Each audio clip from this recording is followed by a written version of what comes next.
وآخر دعواهم أن الحمد لله رب العالمين۔ رسول اکرم صلی اللہ علیہ وآلہ وسلم نے یہ بات سیدنا علی رضی اللہ تعالی عنہ کو فرمائی تھی کہ جب انسان غصے میں آ کے کہتے نا شیطان نے یہ کر دیا تو شیطان بڑا خوش ہوتا ہے۔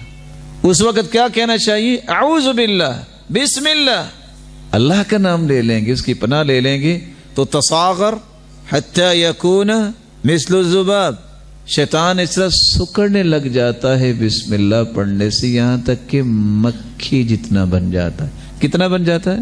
اور اگر آپ کہو کہ بس شیطان نے مجھے نہ ایسے کروایا تو شیطان خوش ہوتا ہے، وہ پھیلنا شروع ہو جاتا ہے حتی یکون مثل الغرفہ، یہاں تک کہ وہ ایک کمرے جتنا ہو جاتا ہے۔ آپ کی مرضی ہے اس کو طاقتور بنا دو، آپ کی مرضی ہے اس کو کمزور کر لو۔